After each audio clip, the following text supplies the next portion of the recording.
அனைவருக்கும் இனிய வணக்கங்கள். இன்றைக்கு TNPSC group 2, group 2A, group 4 2025 அந்த பயிற்சி வகுப்பில் பொதுத்தமிழ் வகுப்பில் இன்றைக்கி நம்ம பார்க்கக்கூடிய வகுப்பு வந்து 18/2/2025க்கான வகுப்பு. அலகு 5ல் தான் இருக்கிறோம். அலகு 5உடைய வாசித்தல் புரிந்து கொள்ளும் திறன் அப்படிங்கிற வகுப்பில் இருக்கிறோம். வாசித்தல் புரிந்து கொள்ளும் திறன், அதிலிருந்து கொடுக்கப்பட்ட பத்தியிலிருந்து கேட்கப்பட்ட கேள்விகளுக்கு சரியான விடையை தேர்ந்தெடுத்து எழுத வேண்டும். ஸோ இன்னைக்கு அந்த பகுதியை பார்ப்போம். ப்ளஸ் ஒரு செய்தித்தாளுடைய தலையங்கம்னு கொடுத்துருக்குறாங்க.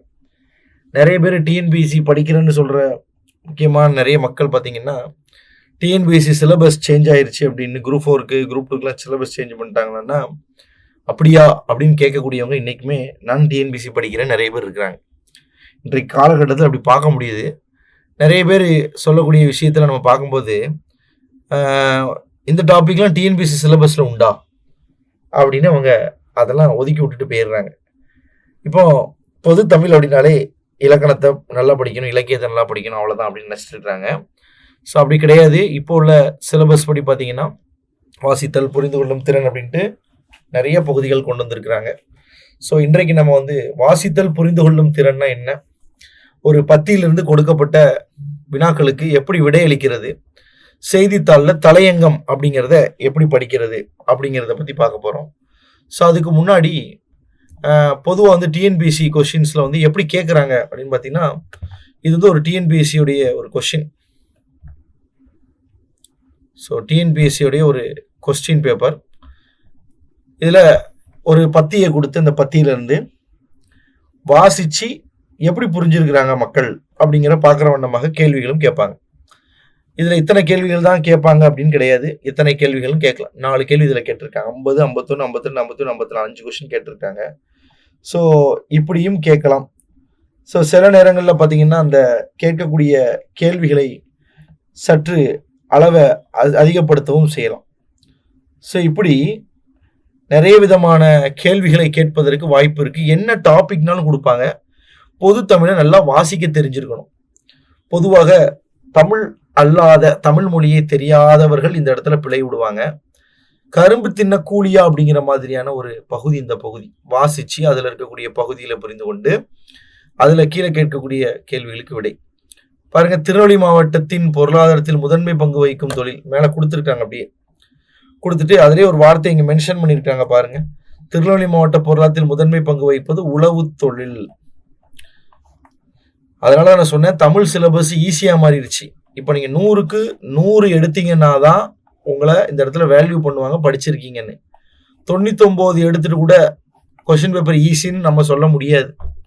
ஏன்னா ஒரு கொஷினில் கூட நமக்கு மிஸ்டேக் வருது, சில இடங்களில் நமக்கு தெரியாமல் போகுது. அப்படின்னா ஒரு கொஷின் கூட உங்களுக்கு டஃப்பாக மாறுறதுக்கு வாய்ப்புகள் இருக்குது. ஸோ இன்றைக்கு நம்ம வந்து வாசிக்கும் திறன் பற்றி இருக்கக்கூடிய வகுப்புகளை பார்ப்போம். ஸோ வாசித்து புரிந்து கொள்ளும் திறனில் ஃபர்ஸ்ட் ஒரு இன்ட்ரடக்ஷன், இன்னைக்கு அறிமுகம் பார்க்க போகிறோம். வாசித்து புரிந்து கொள்ளுதல்னா என்னங்க அப்படின்னா, முதல்ல வாசித்தல் என்கின்ற ஒரு திறன். நம்ம நிறைய பேருக்கு இன்னைக்கு மொபைல் ஃபோன் கையில் வந்ததுனால எந்த ஒரு விஷயத்தையும் பொறுமையாக படித்து புரிஞ்சுக்கொள்கிற ஒரு அந்த பொறுமை வந்து நம்ம நிறைய பேர்கிட்ட இருக்காது. அப்போ வாசித்து புரிந்து கொள்ளுதல் என்பது ஆக்ஸ்போர்டு ஆங்கில அகராதிப்படி பேசும் அல்லது எழுதப்பட்ட மொழியை, அதாவது ஒருத்தர் பேசுகிற மொழியையோ அல்லது எழுதப்பட்ட மொழியையோ நீங்கள் எவ்வளோ நல்லா புரிஞ்சுக்கிறீங்க, ஹவு வெல் அண்டர்ஸ்டாண்ட் என்பதை சோதிக்கும் ஒரு பயிற்சி. ஸோ புரிதல், படித்தல், புரிதல் பத்திகளில் கல்விசார் உள்ளடக்க பாணி, கலை, அறிவியல், சமூக அறிவியல் போன்ற பல்வேறு தலைப்புகள் உள்ள இருக்கும்.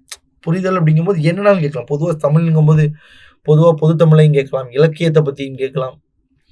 ஸோ இது எந்த ஒரு எழுத்திலும் நீங்கள் படித்ததை வாசித்து புரிந்து கொள்வது மற்றும் நினைவில் வைத்துக் கொள்ளக்கூடிய ஒரு கலை. ரென் மற்றும் மார்ட்டினுடைய கூற்றுப்படி ஒரு புரிதல் பயிற்சி என்பது கொடுக்கப்பட்ட உரையின் உள்ளடக்கத்தை புரிந்து கொள்வதற்கும் அதிலிருந்து தகவல் மற்றும் அர்த்தங்களை ஊகிப்பதற்கும் மாணவர்களின் திறனை சோதிக்க கேள்விகள் அமைக்கப்பட்ட ஒரு பத்தியாக வரையறுக்கப்படலாம். எளிமையாக சொல்லணும்னா வாசிப்பு புரிதல் என்பது நீங்கள் என்ன படிக்கிறீர்கள் என்பதை புரிந்து கொள்வது. சிலர் படிச்சுட்டே இருப்போம், மணிக்கணக்கில் படிப்போம், என்ன அந்த பேசேஜில் இருக்குன்னு கேட்டால் சொல்ல தெரியாது. ஸோ புரிதல் பத்திகளை படிப்பதன் ஒரு பகுதியாக கொடுக்கப்பட்ட பத்தியின் வழியாக மிகவும் கவனமாக போக வேண்டும். அதன் பொருளை புரிந்து கொள்ள வேண்டும். வாக்கியங்கள் தோன்றும் பல்வேறு சூழ்நிலைகளின் பொருளையும் கவனிக்க வேண்டும். நீங்கள் படித்த பத்தியின் அடிப்படையில் ஒவ்வொரு கேள்விகளுக்கும் நீங்கள் பதிலளிக்க வேண்டும். புரிந்து கொள்ளும் பத்திகளை எவ்வாறு புரிந்து கொள்வது என்று நீங்கள் யோசிக்கிறீர்கள் என்றால், இங்கே சில வாக்கியங்களை நமக்கு உதாரணங்களாக பின்னாடி கொடுத்திருக்காங்க. ஸோ புரிதல் உங்கள் சொற்களஞ்சியத்தை சோதிக்கிறது. எனவே பத்திகளை புரிந்து கொள்ள ஒரு நல்ல சொற்களஞ்சியத்தை உருவாக்குவது அவசியம். அதாவது வெக்காபுலரிஸ்னு ஒன்று இருக்கு. நம்ம இலக்கியத்தில் படிக்கும்போது வெக்காபுலரிஸ்ன்னு சொல்லுவாங்க. லிட்ரேச்சர்ஸ்லாம் தெரிஞ்சுக்கணும்னா அதுக்கு நிறைய வேர்ட்ஸ் தெரிஞ்சிருக்கணும். இன்னைக்கு தமிழ் மொழிலாம் ரொம்ப எளிமையான ஒரு மொழிங்கிறதுனால அங்கே நமக்கு எந்த ஒரு இதுவும் தேவை கிடையாது. இப்போ இருக்கக்கூடியது எளிமையாகவே புரிந்து கொள்கிறோம். ஆனால் இனி பார்த்தீங்கன்னா தமிழ் மொழியை பற்றிய அடிப்படை அறிவு இல்லாதவங்களுக்கு ஒரு சொல்லுடைய பொருள் புரிந்து கொள்வதற்கு சிரமமாக இருக்கும். ஸோ புரிந்து கொள்ளுதல் எழுதப்பட்ட மொழியை பற்றிய நல்ல உணர்வு உங்களுக்கு இருக்கணும் அப்படிங்கிறாங்க. பத்தியை பலமுறை படிப்பதன் மூலம் சொற்சொடர்கள் அல்லது சொற்களின் அர்த்தங்களை அடையாளம் காணும் திறனை நீங்கள் வளர்த்து கொள்ள வேண்டும். புரிந்து கொள்ளும் பத்திகளை படிப்பது எழுதப்பட்ட உரையின் சாராம்சத்தை புரிந்து கொள்வதில் உங்கள் புத்திசாலித்தனத்தை மதிப்பிடுகிறது மற்றும் சூழலின் அடிப்படையில் உங்கள் முடிவுகளை ஊகிக்கிறது. புரிதலில் உள்ள பெரும்பான்மையான கேள்விகள் பத்தியின் உரையுடன் நேரடியாக தொடர்புடையவை. ஸோ அவற்றின் வெவ்வேறு சூழ்நிலை பொருட்களையும் நீங்கள் கண்டறிய வேண்டும். சரி, இப்போ இதை கொடுத்துட்டு மேலும் சில குறிப்பிட்ட சொற்களுக்கு எதிர் சொற்கள், ஒத்த சொற்கள் போன்ற பொருத்தமான சொற்களஞ்சியத்தை கண்டறியும் உங்கள் திறனையும் சோதிக்கிற மாதிரியும் கேட்கலாம். ஒரு பத்தியில சொல்லிட்டு அதுக்கு இணையாக வேறொரு சொல்ல கூட வச்சு கேட்கலாம். டிஎன்பிஎஸ்சியுடைய கட்டாய தமிழ் கேள்வித்தாள்களில் கேட்கப்பட்ட பகுதிகள்லாம் ஒரு 5 வரி இல்லை 6 வரிக்கு இருக்கக்கூடிய ஒரு பேசேஜ் பத்தியை கொடுத்து தான் அதுல இருந்து கேள்வி கேட்டிருக்காங்க. ஸோ பெரிய லெவலில் என்ன பண்ணது கிடையாது அப்படின்னா டஃப்பான கொஸ்டின்ஸ்லாம் அங்கே கேட்டது கிடையாது. ஸோ வாசிப்பு புரிதலின் முக்கிய நோக்கம் கொடுக்கப்பட்ட பத்தியின் அர்த்தத்தை சரியாக புரிந்து கொள்வதற்கு ஒருவரின் திறனை சோதிப்பது மற்றும் பல தேர்வு கேள்விகள், குறுகிய பதில் வகைகள், முழுமையான வாக்கியங்களை நிறைவு செய்தல், வெற்றிடங்களை நிரப்புதல் அப்படின்னு பலவிதமான கேள்விகள் இருக்கலாம். எப்படிப்பட்ட கேள்விகள் இருக்கும்? டேஷ் பண்ணி கேட்கலாம், சின்ன ஷார்ட் ஆன்சர்ஸை வச்சு கேட்குற மாதிரி கேட்கலாம், இல்லைன்னா ஒரு ஸ்பேஸ் கொடுத்து அதை ஃபில் பண்ண சொல்லலாம், இல்லை சென்டென்ஸ் பேசிஸில் கொடுத்து கேட்கலாம். ஸோ வாசிப்பு புரிந்து கொள்ளுதல் ஏன் முக்கியமான இந்த எக்ஸசைஸ் ஏன் வச்சிருக்கிறாங்க அப்படின்னா பல காரணங்களுக்கு முக்கியமானது. திறம்பட படிக்க முடிவது உங்கள் தனிப்பட்ட தொழில் வாழ்க்கையை மேம்படுத்த வாசிப்பின் ஒட்டுமொத்த இன்பத்தையும் அதிகரிக்கலாம். இந்த உலகத்தில் இருக்கக்கூடிய பெரும்பான்மையான மக்கள் தங்களுடைய அனுபவங்களை நூல்களையும் புத்தகங்களையும் குறிப்பிட்டு போயிருக்காங்க. அந்த அறிவை நீங்கள் பெற வேண்டும் என்று விரும்பினீர்கள் என்றால் அப்போ உங்களுக்கு வாசிப்பு திறன் நன்றாக இருந்தால்தான் உலக அறிவை பெற முடியும். ஒரு பழமொழி சொல்றாங்க இல்லையா, நான் ஒரு மொழியை கற்றுக்கொள்கிறேன் என்றால் என்னுடைய அறிவின் இன்னொரு பகுதியை நான் திறந்து கொள்கிறேன். அறிவுக்கு பல பகுதி இருக்கு. அப்போ ஒரு உரையை எவ்வாறு புரிந்து கொள்வது என்பதை அறிவது சில பகுதிகளில் உங்கள் அறிவை அதிகரிக்க உதவுவதோடு புதிய திறன்களையும் தகவல்களையும் விரைவாக கற்றுக்கொள்ளவும் உதவுகிறது. ஆஃபீஸில் நாளைக்கு ஒரு 10 பக்க டிராஃப்ட் எங்கேயாவது ஒரு அலுவலகத்திலிருந்து வருதுன்னா டக்குன்னு அதை படித்து புரிஞ்சுக்கிற திறன் இருக்கணும். அதனால தான் கொடுத்துருக்காங்க. ஸோ நல்ல வாசிப்பு புரிந்து கொள்ளும் திறன்களுக்கு கூடுதலாகவும் சில நன்மைகள் இருக்கு. என்ன? பணியிடத்தில் ஆவணங்கள் மற்றும் எழுதப்பட்ட தகவல் தொடர்புகளை புரிந்து கொள்ளவும் பகுப்பாய்வு செய்யவும் பதிலளிக்கவும் நமக்கு முடியுது. தெளிவாகவும் திறம்படவும் எழுதவும் உங்கள் திறனை மேம்படுத்த உதவுகிறது. சிலருக்குலாம் சில விஷயத்த சொல்ல வரும், ஆனால் எழுத வராது. ஒரு விஷயத்தை கம்யூனிகேட் பண்ண முடியாது, அந்த பிரச்சனை தடுக்கும். செய்தித்தாள்கள் போன்ற எழுத்து வடிவில் இருக்கக்கூடிய நடப்பு நிகழ்வுகளை புரிந்து கொண்டு அதில் ஈடுபடக்கூடிய திறன் உங்களுக்கு கிடைக்கும். நீண்ட நேரம் வாசிப்பில் கவனம் செலுத்தும் திறன் அதிகரிக்கும். சிறந்த இன்பம், படிக்க உந்துதல் ஏற்படுங்கிறாங்க. சம்டைம்ஸ் சில குறிப்பிட்ட நோக்க கேள்விகள், அதாவது கேள்விகள் எப்படிலாம் கேட்பாங்க அப்படின்னா பத்தியின் சில குறிப்பிட்ட கூறுகளை குறிப்பிட்டு பத்திலிருந்து குறிப்பிட்ட தகவல்களை கண்டறியும் உங்களுடைய நுண்ணோக்கு திறனை சரிபார்க்க உதவுகிறது. ரீசனிங்லேயே பார்த்தீங்கன்னா நுண்ணோக்கு திறன் அப்படின்னு சொல்லுவாங்க, பகுத்தாயும் திறன். உதாரணத்துக்கு உண்மை அடிப்படையிலான இலக்கு கேள்விகள், டைரக்ட் கொஸ்டின்ஸ். இந்த கேள்விகள் சரியான தவறான உண்மைகளை கண்டறிய உங்களை கேட்கும்.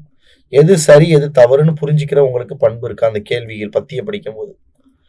ரெண்டாவது, அதில் எடுத்துக்காட்டும் கொடுத்துருக்காங்க. பின்னொரு ஒன்றில் எது உண்மை எது தவறு எந்த என குறிப்பிடப்படவில்லை.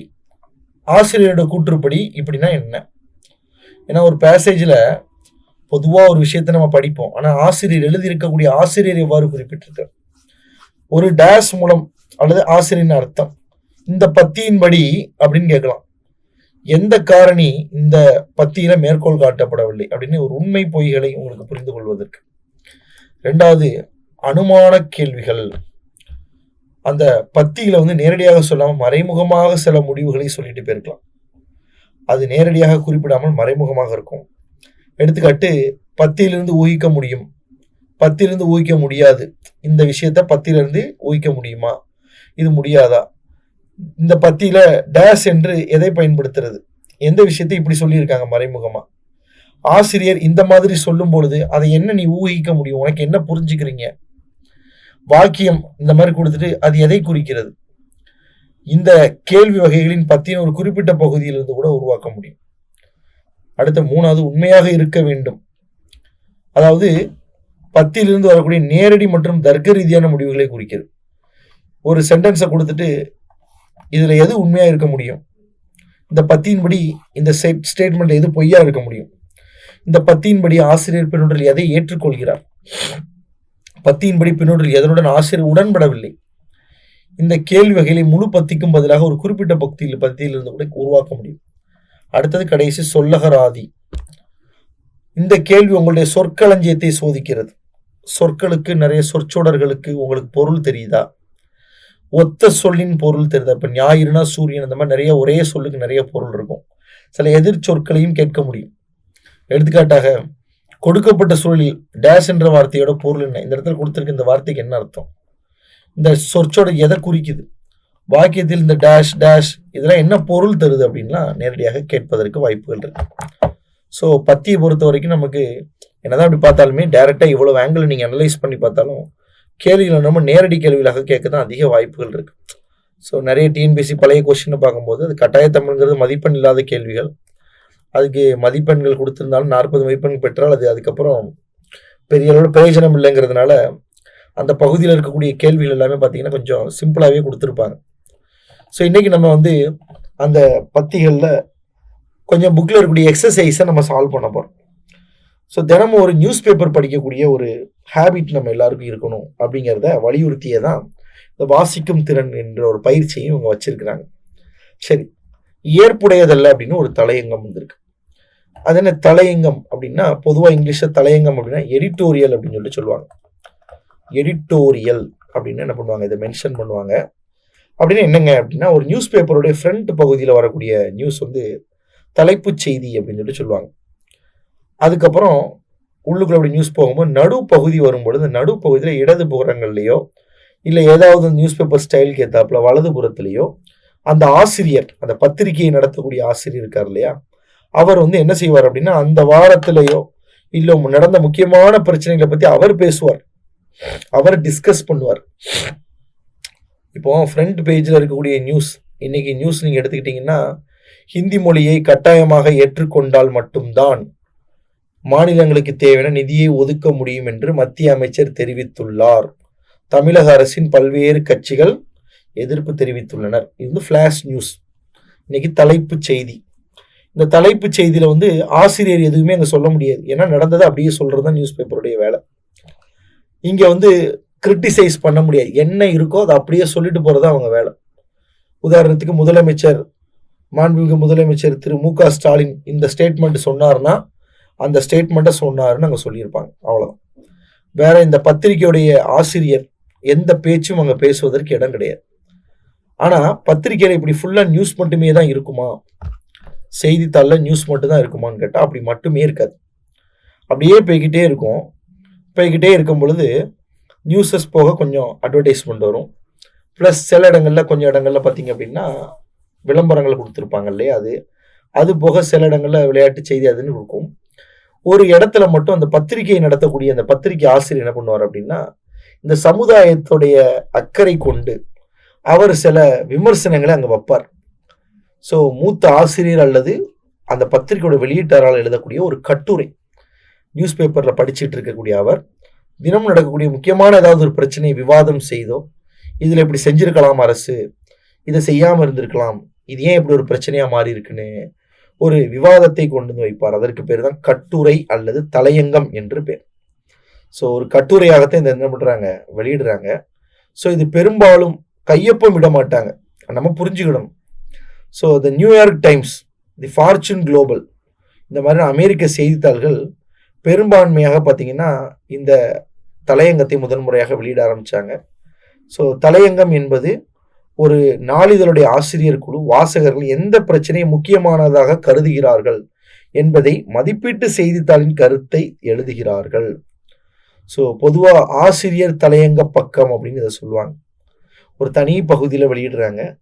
ஸோ இந்த பக்கம் பெரும்பாலும் பொதுமக்களுடைய ஆசிரியருக்கான கடிதங்களையும் அடிப்படையாக கொண்டதன் அடிப்படையில் உருவாக்கப்பட்டிருக்கலாம்.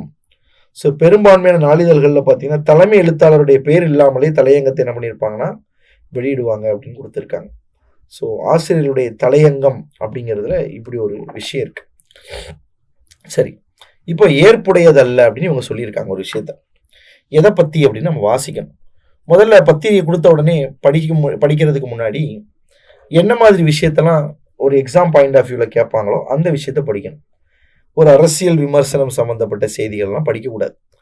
அரசியல் விமர்சனம், அரசியல்னா அரசியல் ரீதியான தாக்குதல் மோதல்களை தான் படிக்கக்கூடாது. அரசியல் இல்லாமல் வாழ்க்கை இல்லை. முதலமைச்சர், அமைச்சர்கள், முன்னாள் அமைச்சர், இன்னாள் அமைச்சர், சட்டமன்ற உறுப்பினர்கள், பாராளுமன்ற உறுப்பினர்கள், இவங்க அரசு சார்பாக என்னதாவது தகவல் சொன்னாங்கன்னா அதை படிக்கணும்.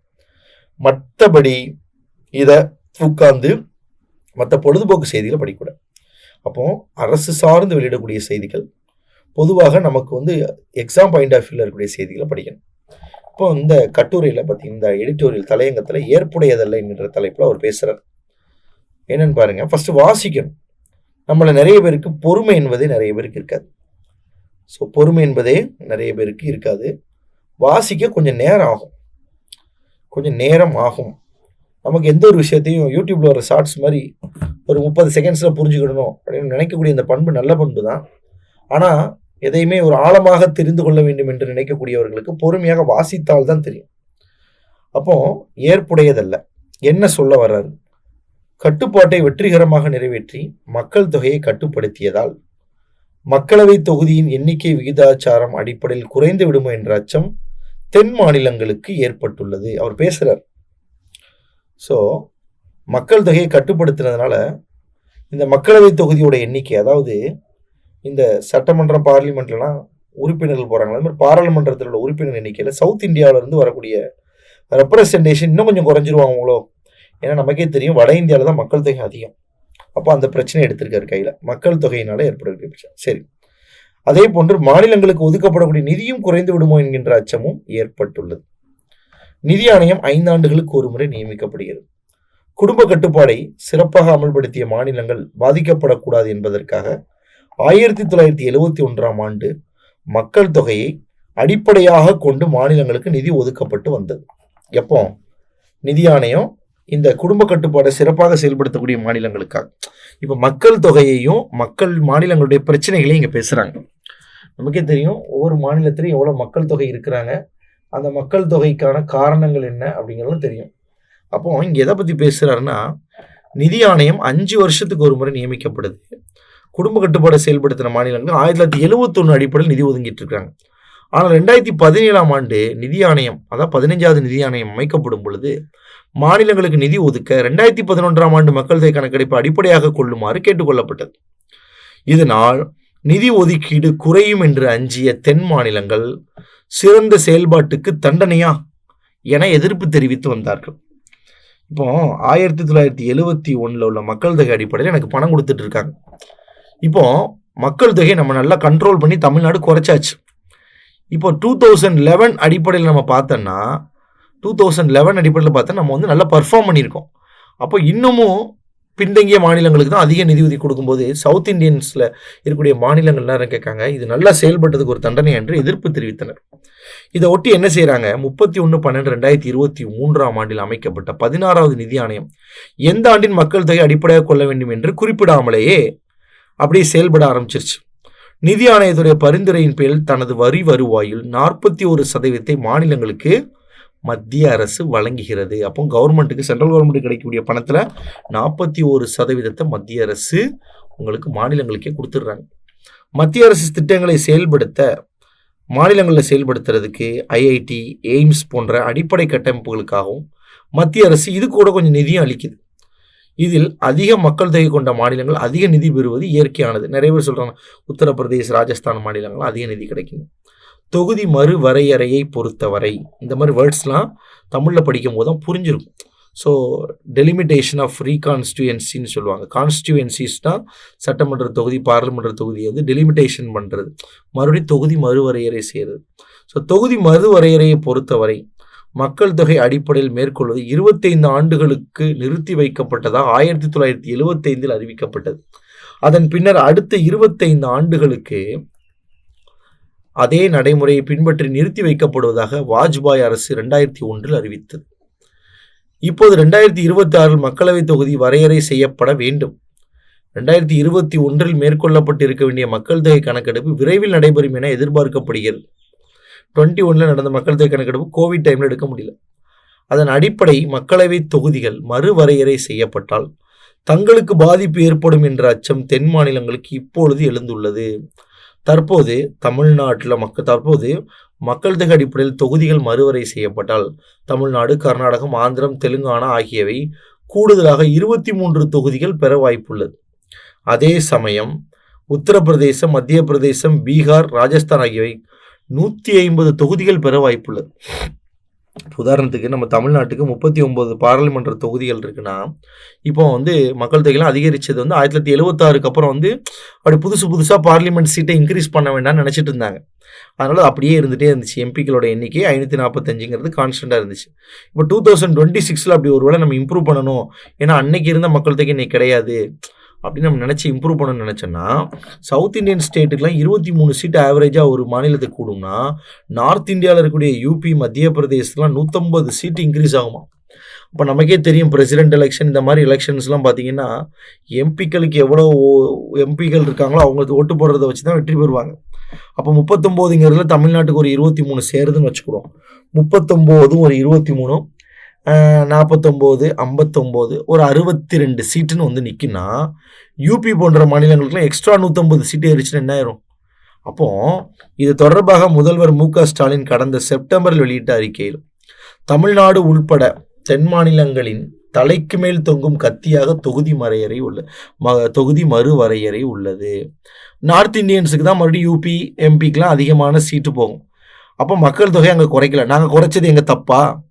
மத்திய அரசு சொன்னதை கேட்டு மக்கள் தொகையை நாங்கள் கட்டுப்பாட்டுக்குள்ள வச்சது பெரிய தவறா? அப்போ இது தலைக்கு மேலே தொங்கக்கூடிய ஒரு கத்தியாக மாறி இருக்கு. ஸோ மக்கள் தொகை அடிப்படையில் நாடாளுமன்ற உறுப்பினர்களின் எண்ணிக்கையை அதிகரித்து தென்னிந்தியாவின் அரசியல் பிரதிநிதித்துவத்தை குறைக்க அரசியல் சூழ்ச்சி முறியடிக்கப்பட வேண்டும் என்று குறிப்பிட்டிருந்தார். ஏற்கனவே நம்ம தமிழ்நாட்டிலிருந்து ஒரே ஒரு முறை தான் பிரசிடென்ட்டு தேர்தலே வெற்றி பெற்றிருக்காரு ஐயா அப்துல் கலாம் அவர்கள். ஸோ இத்தனை ஆண்டு காலத்தில் இதுவரைக்கும் ஒரு பிரைம் மினிஸ்டர் கூட நம்ம தமிழ்நாட்டிலேருந்து அங்கே செல்வாக்கு செலுத்தினவங்க கிடையாது. ஈவன் பார்த்தீங்கன்னா அங்கே உள்ள அமைச்சர்களே இப்போ இருக்கக்கூடிய honourable finance minister Nirmala Sitharaman அவர்கள் மட்டும்தான் ஒரு பேசக்கூடிய அளவுக்கு இருக்கக்கூடிய ஒரு தலைவராக இருக்கிறாங்க. ஸோ இந்த மாதிரி பிரச்சனைகள் ஏற்படும் அப்படின்ட்டு முதலமைச்சர் வலியுறுத்தியிருக்கிறார். தென் மாநிலங்களில் குடும்ப கட்டுப்பாடு திட்டத்தில் பெற்ற வெற்றிக்காக அவர்களை தண்டிக்கக்கூடாது என்று காங்கிரஸ் பொதுச் செயலாளர் தெரிவித்திருக்கிறார். அவங்களாம் நல்லா பர்ஃபார்ம் பண்ணதுக்காக அவங்களுக்கு நீங்கள் தண்டிக்கிறீங்களா அந்த மாதிரி. ஸோ மக்கள் தொகை பெருக்கத்தை பொறுத்த வரைக்கும் பீகார், உத்தரப்பிரதேசம் உள்ளிட்ட அனைத்து மாநிலங்களிலுமே பிறப்பு விகிதம் 1990களை ஒப்பிடும் போதே குறைந்து வந்து கொண்டு இருக்கிறது என்பது புள்ளி விவரங்களிலிருந்து தெரிய வருகிறது. இப்போ என்ன சொல்றாங்க, இந்த சூழல்ல அதிக குழந்தைகள் என்கின்ற இந்த யோசனை இத்தகைய விளைவுகளை ஏற்படுத்தும் என்று சிந்தித்து பார்க்க வேண்டும். இப்போதே மக்கள் தொகையில் சீனாவை விஞ்சி 142 கோடிக்கும் அதிகமான மக்கள் தொகையோடு இந்தியா முதலிடத்தில் உள்ளது. வளர்ந்த நாடுகளில் ஒரு சதுர கிலோமீட்டருக்கு மக்கள் தொகை அடர்த்தி ஆஸ்திரேலியாவில் 3 பேர், ரஷ்யாவில் 8.5 பேர், அமெரிக்காவில் 38 பேர், சீனாவில் 151 பேர், பிரிட்டனில் 286 பேர் என்ற நிலையில் இந்தியாவில் 488 பாருங்க சதுர கிலோமீட்டருக்கு எண்ணிக்கையை பாருங்க. மாசு அதிகரிப்பால் புதுடெல்லி உள்ளிட்ட நகரங்கள் வசிக்க தகுதியில்லாதவராக மாறி வருகிறது. ரீசன்ட் நியூஸில் பார்த்தீங்கன்னா தெரியும், ரயில்வே ஸ்டேஷனில் ஏற்பட்ட ஒரு பெரிய ஒரு ஸ்டம்பேடில் நிறைய பேர் இறந்து போயிட்டாங்க. எங்கே உங்களுக்கு புதுடெல்லியில். இது இப்படியே போயிட்டு இருந்தால் யோசிச்சு பாருங்க, இன்னொரு 50 வருஷம்லாம் கழிச்சிச்சுன்னா டெல்லியில் மக்களே வாழ்றதுக்கு தகுதி இல்லாத ஒரு இடமாக மாறிடும். எத்தனை மேம்பாலங்கள் கட்டினாலும், ரயில் வசதிகளை ஏற்படுத்தினாலும் 2ஆம் நிலை நகரங்களில் கூட போக்குவரத்து நெரிசல் மக்கள் சிக்கி தவிக்கிறார்கள். ஸோ பருவநிலை மாற்றத்தால் ஆறு, ஏரி உள்ளிட்ட நீர்நிலைகள் வறண்டு வருகிறது. பருவம் தப்பிய மழையால் விவசாயம் கடுமையாக பாதிக்கப்பட்டு வருகிறது. உணவு உற்பத்தியில் இந்தியா தன்னிறைவு அடைந்த போதும் 23 கோடி பேர் பட்டினியில் வாடுகிறார்கள். சுதந்திரமடைந்த 75 ஆண்டுகளுக்கு மேலாகியும் இந்தியாவில் உள்ள அனைத்து கிராமங்களுக்கும் சுத்தமான குடிநீர் அளிப்பது சவாலாக இருக்கு. அதிகரித்து வரும் மக்கள் தொகை இளைஞர்களுக்கு வேலைவாய்ப்பு வழங்க மத்திய மாநில அரசுகள் திணறி வருகிறது. இவை எல்லாம் கருத்தில் கொண்டு அரசியல் மனமாட்சியங்களை புறந்தள்ளி தொகுதி மறுவரையறை விவகாரத்தில் தென் மாநிலங்கள் பாதிக்கப்படாத வகையில் கருத்தொற்றும் எட்டப்படுவதை நாட்டின் நலனுக்கு உகந்ததாக இருக்கும். மக்கள் தொகை பெருக்கத்திற்கேற்ப மக்களவை தொகுதிகளும் அங்கீகரிக்கப்பட வேண்டும் தான். அதற்காக மக்கள் தொகையை கட்டுப்படுத்தியதற்காக மாநிலங்கள் தண்டிக்கப்படுவது ஏற்புடையதில்லைன்னு அவர் பேசி கருத்து தெரிவிச்சிருக்காரு. அதாவது அன்னைக்கு 40 கோடி 50 கோடி இருந்தாங்க, 500 உறுப்பினர் இருந்தாங்க. இன்னைக்கு 120 கோடி. More people more representation is correct. But அதுக்காக மக்கள் தொகையை கட்டுப்படுத்தி சிறப்பாக செயல்பட்ட மாநிலங்களுக்கெல்லாம் இது ஒரு பெரிய ஆபத்தை ஏற்படுத்துவதும் தண்டிக்கப்படுவதும் ஏற்புடையதல்ல என்று சொல்லியிருக்காங்க.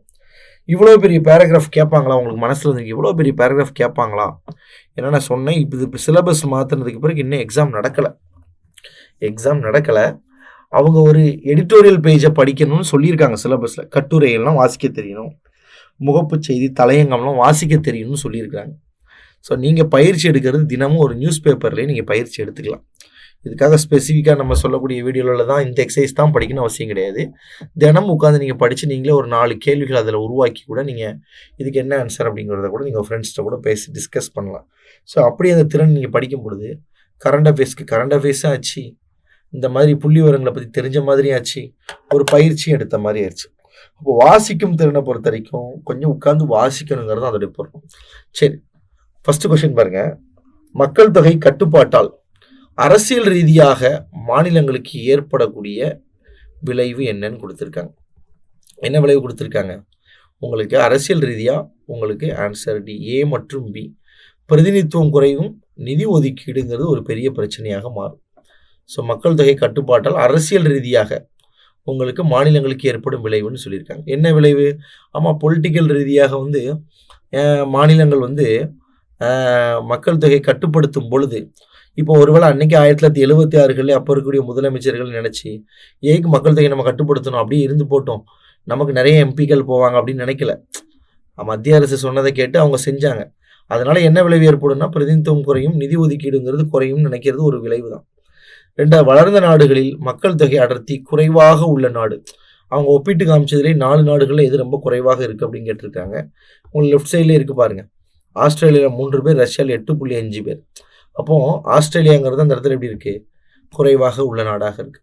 ஸோ ரஷ்யாவில் 8.5 கொடுத்துருக்காங்க, சீனாவில். ஸோ புள்ளி விவரங்களை அனலைஸ் பண்ணணும் அப்படிங்கிறது தான் அதோட நோக்கம். ஸோ 2க்கு பார்த்தீங்கன்னா உங்களுக்கு சி ஆன்சர் கொடுத்துருக்காங்க. மாநிலங்களுக்கு மக்கள் தொகை அடிப்படையில் நிதி ஒதுக்கீடு செய்யலாம் என்று கூறுபவர் யார்? ஸோ மாநிலங்களுக்கு மக்கள் தொகை அடிப்படையில் நிதி ஒதுக்கீடு செய்யலாம் என்று கூறக்கூடிய அமைப்பு எதுன்னு கேட்டிருக்காங்க. ஸோ 3வது கொஸ்டினுக்கு ஆன்சர் சி. ஸோ உங்களுக்கு நிதி ஆணையம். நிதி ஆணையம் தான் அவங்களுடைய மக்கள் தொகை அடிப்படையில் அவங்களுக்கு நிதி ஒதுக்கீடு செய்கிறாங்க. தமிழகத்தை விட பீகார் அதிக தொகுதிகளை பெற காரணம் என்ன? இப்போ தமிழ்நாட்டை கம்பேர் பண்ண மற்ற மாநிலங்களும் அதிக தொகுதிகள் இருக்க என்ன காரணம்? மறைமுகமாகவும் சில கேள்விகள் கேட்கலாம். ஸோ 4வது கொஸ்டினுக்கு ஆன்சர் சி. உங்களுக்கு அதிக மக்கள் தொகை இருப்பது தான் காரணம். கீழ்கண்டவற்றில் சரியானவற்றை காண்க. வளர்ந்த நாடுகளின் மக்கள் தொகை அடர்த்தி வளரும் நாடுகளை விட அதிகம். வளர்ந்த நாடுகள் என்ன இருக்கும்? குறைவாக இருக்கும். அப்போ ஃபர்ஸ்ட் ஸ்டேட்மெண்ட் தவறு. உணவு உற்பத்தியில் இந்தியா தன்னிறைவு பெற்று விட்டது அப்படிங்கிறாங்க. ஸோ இந்த ஸ்டேட்மெண்ட்டு அவங்க சொல்லியிருக்காங்க சரி. மக்கள் தொகை அதிகரிப்பால் வேலைவாய்ப்பு உங்களுக்கு அதிகரிக்கிறதுன்னு சொன்ன தப்பு, வேலைவாய்ப்பு குறைகிறது. ஸோ இந்த ஸ்டேட்மெண்ட்டு உங்களுக்கு தவறாக இருக்கு. ஸோ இந்த மாதிரி ஒரு புள்ளி விவரத்தை பேசி அவங்க என்ன பண்ணியிருப்பாங்க, கடைசியில் கன்க்ளூஷன் கொடுத்துருப்பாங்க. ஒரு ஆசிரியருடைய பார்வையில் ஒரு பத்திரிகை தர்மத்தின் அடிப்படையில் பேசியிருப்பாங்க. நெக்ஸ்ட் பார்த்தீங்கன்னா சுவாசத்தை தாக்கும் காசம் அப்படின்னு ஒரு தலைப்பில் ஒரு கட்டுரை கொடுத்துருக்காங்க. இந்தியாவின் மிகப்பெரிய சுகாதார பிரச்சனையாக காசநோய் தொற்று திகழ்கிறது. ஸோ வருஷந்தோறும் ஏறத்தாழ 30 லட்சம் பேர் காசநோய் பாதிப்புக்கு உள்ளாகிறார்கள் என்பதும், சுமார் 3 லட்சம் பேர் இந்தியாவில் காச நோயால் உயிரிழக்கிறார்கள் என்பதும் அந்த நோய் தொற்றின் தீவிரத்தை உணர்த்துகிறது. வருஷத்துக்கு 30 லட்சம் பேர் பாதிக்கிறாங்க, 3 லட்சம் பேர் 10ல் ஒருத்தர் இறந்து போகிறாங்கங்கிற ஒரு புள்ளி விவரம் நம்ம காசநோயை பற்றி ஒரு அச்சத்தை ஏற்படுத்துது.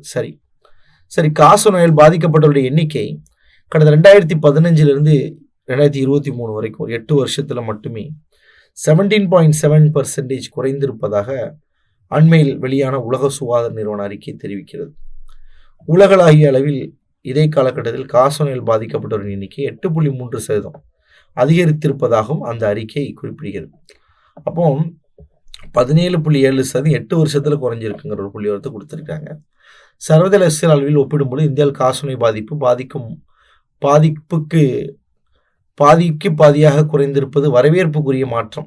இதனை பாராட்டி பிரதமர் மோடி தனது எக்ஸ் வலைதளத்தில் ஒருங்கிணைந்த முயற்சியால் காசநோய் இல்லாத இந்தியாவை உருவாக்க முடியும் என்று தெரிவித்திருந்தார். காசநோயால் பாதிக்கப்பட்டவருக்கு தேவையான முன்னெடுப்பு ஊட்டச்சத்தை உறுதிப்படுத்தவும், நிக்ஷய் முன்னெடுப்பு குறித்தும், காசநோய் பாதிப்பு குறைந்திருப்பதற்கு சுகாதார பணி நன்றி தெரிவித்தும் மத்திய சுகாதாரத்துறை அமைச்சர் JP நட்டா கருத்து பகிர்ந்திருக்கிறார். சர்வதேச அளவில் 2030 ஆண்டுக்குள் காசநோயை முற்றிலுமாக ஒழிக்க இலக்கு நிர்ணயிக்கப்பட்டிருக்கிறது. அதை நோக்கிய பயணத்தில் இந்தியா கடந்த 10 ஆண்டுகளில் மிகப்பெரிய அளவில் திட்டங்களை வகுத்து வெற்றிகரமாக செயல்பட்டு வருகிறது. அதன் விளைவால் தான் காசநோய் பரவல் குறைந்திருக்க காரணம். ஒரு சின்ன ஒரு கொஸ்டின் இங்கே கிடச்சிட்டு உங்களுக்கு. நியூஸ் பேப்பர் படிக்கிறதுனால என்ன உங்களை எக்ஸசைஸும் படிக்க வச்சுட்டாங்க, கரண்ட் அஃபேர்ஸையும் தெரிஞ்சு வச்சு ஒரே கல்ல 2 2030 காசநோய் எலிமினேட் பண்ணுறதுக்கான ஒரு ப்ரோக்ராம் இருக்குது. 2024 உலக காசநோய் அறிக்கை என்ன சொல்லுதுன்னா, 2023 உலகிலேயே அதிகமான காசநோய்கள் காணப்படும் நாடு இந்தியா. அது எவ்வளோ பர்சன்டேஜ்னு பார்த்தீங்கன்னா, அதாவது உலக மொத்த காசநோயாளிகளில் பாதிக்கும் மேற்பட்டவர்கள் 5 நாடுகளில் தான் இருக்கிறாங்க. யாருன்னு பார்த்தீங்கன்னா, இந்தியா தான் 26%, இந்தோனேஷியா 10%, சீனா 6.8%, பிலிப்பைன்ஸ் 6.8%, பாகிஸ்தான் 6.3%. மொத்தத்தையும் கூட்டினா இதுவே 55.9%, நியர்லி 56%. கிட்டத்தட்ட 56% மக்கள் இந்தியா, இந்தோனேஷியா, சீனா, பிலிப்பைன்ஸ் மற்றும் பாகிஸ்தானில் வசித்து வருவார்கள். மிக அதிகமான காசநோயாளிகள் காணப்படுறதுனால இந்தியா குறித்து உலக சுகாதார நிறுவனம் கவலை தெரிவிப்பதில் ஒரு நியாயம் இருக்கிறது. ஒருபுறம் அதிக அளவில் காசநோய்கள் காணப்பட்டாலும் கடந்த 10 ஆண்டுகள் இந்தியாவில் காசநோய் மரணங்கள் தொடர்ந்து குறைந்துதான் வருகிறது. 2010 5.8 லட்சம் பேர் காசநோயில் உயிரிழந்தார்கள் என்றால் 2023 3.2 லட்சமாக குறைந்திருக்கிறது. ஆனாலும் கூட சர்வதேச அளவில் 26% காசநோய் மரணங்கள் இந்தியாவில் காணப்படுவதால் நாம் மெத்தனமாக இருந்துவிட முடியாது.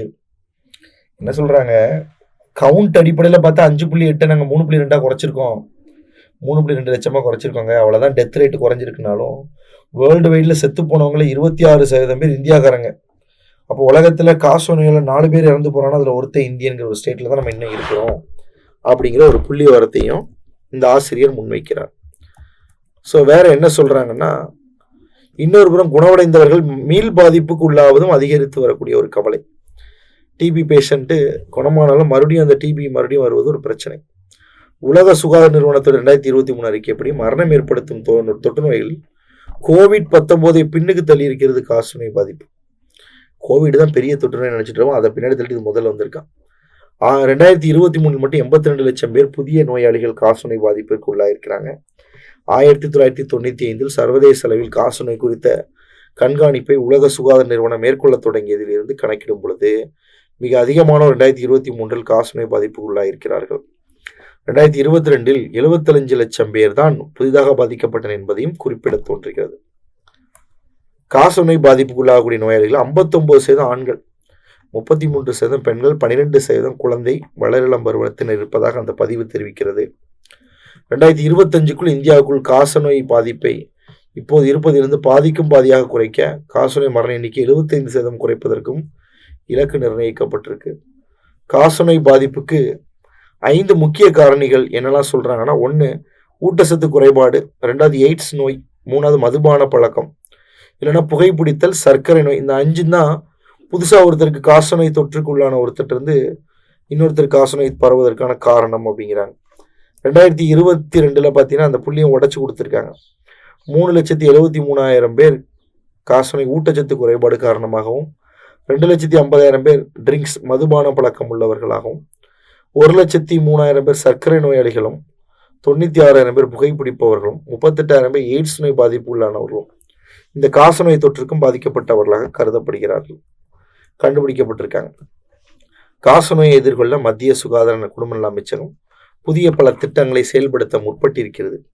நிக்சை ஊட்டச்சத்து திட்டத்தின்படி மாதந்தோறும் காசநோய் பாதிப்புக்குள்ளானவர்களுக்கு ரூபாய் 500 முதல் ரூபாய் வழங்குவதும், நோய் கண்டுபிடிக்கப்பட்டால் உடனடியாக ரூபாய் 3000 வழங்குவதற்கு போதுமான ஊட்டச்சத்து உணவு பெற உதவி செய்கிறது. இந்த ஸ்டேட்டஸ் கொடுத்துருக்குறாங்க. ஸோ இதை பற்றி புள்ளி விவரங்கள் எல்லாத்தையும் சொல்லியிருக்கிறார் அவர். ஸோ இப்போ இந்த எடிட்டோரியல் பேஜை எப்போவுமே ரீடிங் காம்பரிஷன் கொடுத்தோன்னா குறைஞ்சது ஒரு 2 அல்லது 3 முறை படிக்கிறது நல்லது. தாய்மொழி தமிழ்ங்கிறதுனால உங்கள் தாய்மொழியில் படிக்கிறோங்கிறதுனால 2 முறை படித்தாலே போதும். இல்லை இன்னும் கொஞ்சம் பெட்டர் அண்டர்ஸ்டாண்டிங் பண்ணணுங்கிற நினைக்கிறவங்க இன்னொரு முறை கூட என்ன பண்ணலாம், அதை படித்து கொள்ளலாம். சரி, இப்போ பாருங்கள், உலகளாவிய காசநோய் பாதிப்புள்ள எண்ணிக்கை அதிகமாக காணப்படுவது எங்கே அப்படின்னு கேட்குறாங்க. ஆசியா தான். ஏன்னா நமக்கு இந்தியா, சீனா, பாகிஸ்தான் எல்லாருமே அங்கே வந்துடுறாங்க. அதனால் அந்த நாடு தான் உங்களுக்கு முக்கியமான பாதிப்புக்குள்ளாகப்பட்ட ஒரு நாடு. இந்தியாவில் காசநோய் அதிகரிக்க காரணம் என்ன அப்படின்னு கேட்குறாங்க. ஸோ மீள் பாதிப்பு தான் அதிகமான காரணம் அப்படின்னு சொல்லிட்டு சொல்கிறாங்க. பாதிக்கப்பட்டவர்கள்ன்றது இன்னொருத்தருக்கு பாதிப்பு ஏற்படுத்தக்கூடிய மீள் பாதிப்பு என்பதை சொல்கிறாங்க. நெக்ஸ்ட்டு, ஊட்டச்சத்து தொடர்புடைய திட்டம் எது? இந்த கீழக்கூடிய விடைகளில் ஊட்டச்சத்து தொடர்புடைய திட்டம் என்று அவங்க சொல்லியிருக்கிறது நிக்சை திட்டத்தை சொல்லியிருக்காங்க, காசநோயாளிகளுக்காக. உலக சுகாதார நிறுவனம் எப்பொழுது காசநோய் கணக்கெடுப்பை தொடங்கியது? உள்ளே ஸ்டேட் லிஸ்ட்டில் கொடுத்துருப்பாங்க. 1995 தொடங்கியதிலிருந்து அப்படின்னு ஒரு வார்த்தை கூட கொடுத்துருப்பாங்க.